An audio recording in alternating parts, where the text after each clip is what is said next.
Hello, my friends. Welcome back to Kindling Wild. Today I want to talk to you guys about homemaking and homeschooling when you're just a bit overwhelmed. When I'm feeling that way, I try to tell myself that it's not bad that I am feeling overwhelmed. It's actually just a miracle of grace that I'm not constantly overwhelmed. And so if I flip my perspective and I'm like, oh, I'm feeling like this is a lot because it is, then that actually helps me because sometimes when I feel that way, I start to think, oh no, I shouldn't be in charge of all of these people and their education and their nourishment. This is a fundamental problem. But it's not correct to think that way because it's okay that things are hard sometimes and you just have to buckle up your baby carrier, put your hair in a braid and get some stuff done around the house. And the most important part of it is to just do it in a state of rest.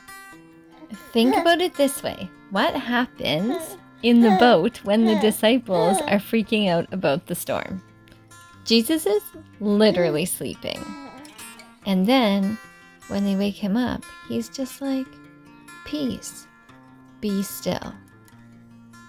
And then again, when they need to feed the 5,000, Jesus is just like, okay, bring me what you have. So that's what we need to do when we are feeling busy and overwhelmed. We need to be thinking, peace, be still. All I can do is bring Jesus what I have.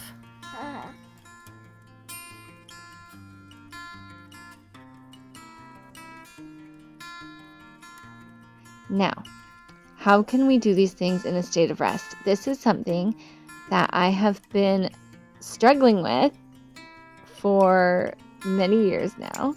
One of my favorite homeschool books is Sarah Mackenzie's Teaching from Rest. I absolutely love that book, and I usually listen to it on audio at least once a year, ever since I started home educating.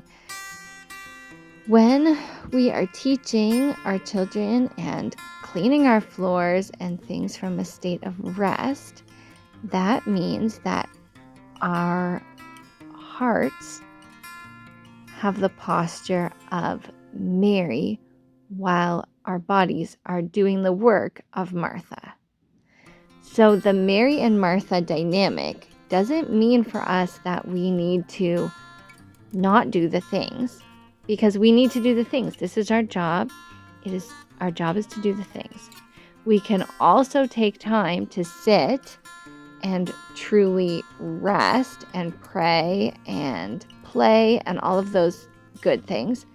But during the time that it is work time, we can do our work and we can do it with the heart posture of prayer and restfulness. I think this is just the key to happy homemaking. Now, I love listening to a good podcast. I love, catching up on our Marco Polo chat. I love chatting on the phone to my parents, listening to music. All of those things are also good ways to do my housework. But when I'm really, really overwhelmed, that is not what's going to help me. I came across a really cool prayer this week, and I want to read at least the first part of it to you guys because I think you need to check it out. Oh, my friend, flee for a while from your occupations.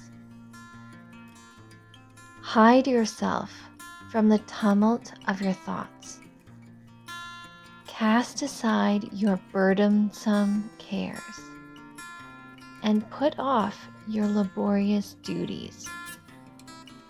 Rest in God and take your ease in Him.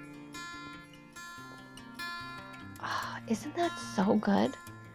Like, it is just official saint permission to take a hot minute and let yourself come to calmness.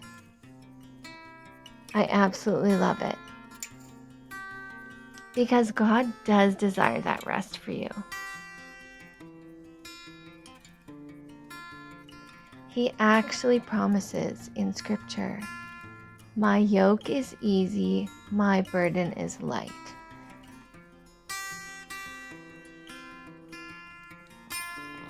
So I also have some practical tips for those homemaker days where there's a lot of overwhelm. First of all, get outside. That is definitely my number one tip for homeschoolers everywhere. Most homeschool problems are solved by going outside. Just try it, it really works. I called this channel and my blog Kindling Wild for a reason. And part of the reason is because that's one thing that I've discovered as a mom of boys. Like, I now have 5 of them. We're outside so much, and thankfully we live in an area where I can also just send them out, and they just love it.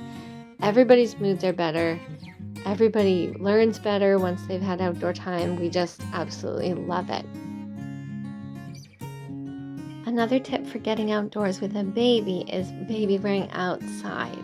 At this time of year, you still need a winter coat here in Canada, in our part of Canada, and we use a Cocoa coat insert. It is so handy. You just zip it right into your own winter coat, and it's a Canadian company. So if you need one of those, definitely check that company out. It's been a lifesaver for us. I love to also bundle baby up and put him right in the stroller because he loves the stroller, being able to look all around. And then when he falls asleep on our nature walk, the kids can happily do their nature journaling, and I could get some things done around the house, and we can just park the stroller right by a window. You can put a little wireless baby monitor in it, or you can crack a window. And you can get so much stuff done while your baby has a beautiful fresh air nap. This is not a weird thing. It's a really normal thing to do in lots of places in the world. And my parents raised me that way. I survived. For overwhelm, also having some really good routines in place of how the kids help you out is really helpful. And then also, I think it's really nice when you can just make easy meals that don't have a lot of cleanup involved. That can be a really big benefit for those days that you're super overwhelmed. Just there, I was making some mashed potatoes in the Instant Pot, and it's one of my go-tos for easy meal. I also like to give a little bit of priority to our bedroom. If I'm feeling like everything is so overwhelming, but at least I can have a nice, clean, fresh bed to go into at night, I find that to be really, really helpful. I'm on the lookout for some new favorite sheets. So these ones are old and not new at all, but at least giving them a nice wash is so helpful. And I'm hoping at our new house that we can put up a clothesline so I'll be able to dry my king-size sheets outdoors again very soon, this spring, because we're having an early spring and it's going to be fantastic. I'm very optimistic about this. The fresh air and sunshine is just the absolute best thing for stains. Another thing that I think is really helpful when you're overwhelmed is to rely on your people, your village. I know a lot of people don't have an in-person village these days, and it's very sad because I think that that is what we are all missing. Like, so much of life is the trials of our current modern day life are because we don't have enough in-person community. We don't have other adults really close by that we can rely on, and it's very hard. So if you are in that place where you don't have in-person community that you can really, really, truly rely on, I am so sorry, and I am going to be praying for you that you get that very soon. Thank you so much for coming to my channel, and I'll be back next week. God bless you all.